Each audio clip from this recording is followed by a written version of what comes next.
In a previous video, we looked at the basics of OnSchedule and its features. This time around, we'll take a specific look at the concept of a unit and setting up the timeline. And that is when you begin building the units, how long it takes to build them, how long it takes to close on the units, and then what they sell for. So let's jump right in here by stepping over to the general worksheet. And we'll note that this particular project we're saying begins in January of 2025. On to the next worksheet, development and absorption. Here at the top, you'll notice in the unit type section, I've labeled this first unit type 2-bedroom condo units because this will be a condo project. I'm also telling the program it takes 16 months to build each of those units.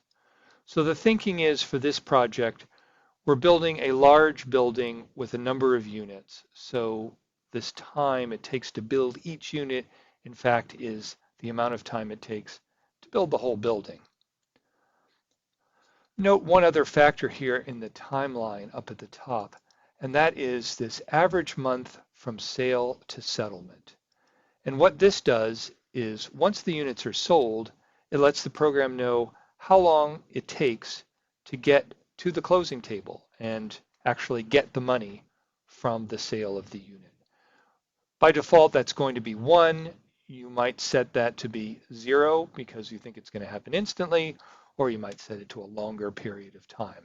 And note that when we point over the red triangle here in this cell, that we get an explanatory note telling us what's going on in that particular cell. All right, so back to the timeline. Let's scroll down to the development projections section.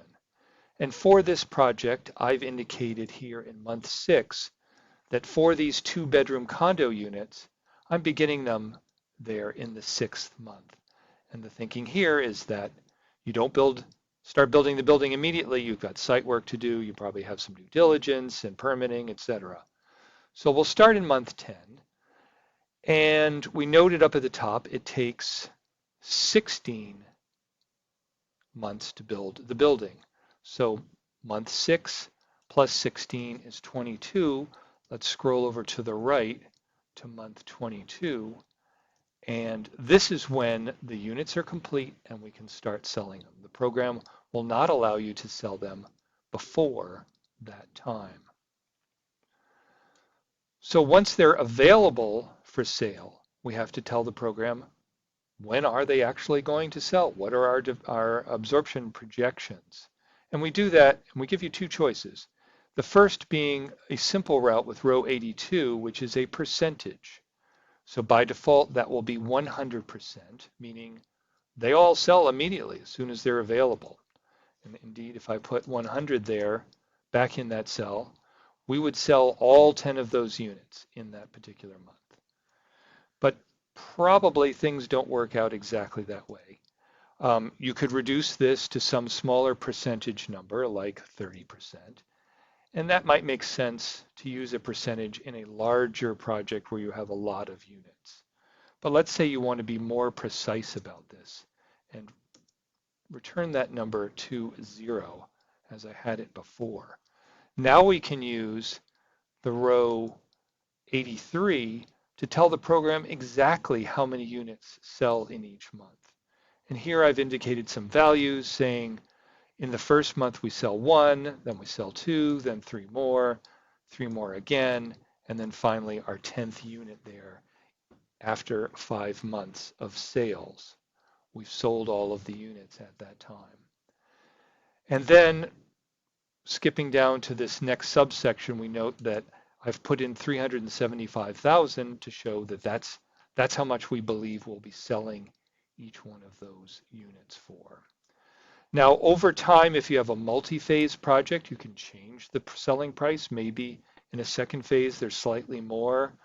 You indicate the construction of a second phase simply by telling the program at some point in time, perhaps here month 28, that you're starting a second 10 units, and so on and so forth. So do that as you see fit for your project.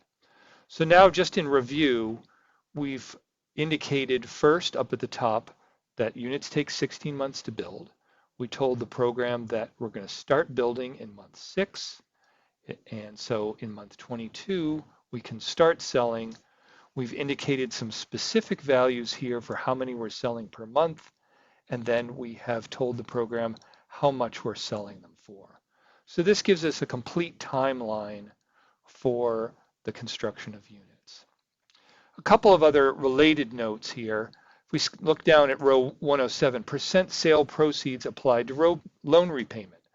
So I've put an 85% here, meaning that every time we sell a unit, we're going to apply 85% of that money to pay down the loan.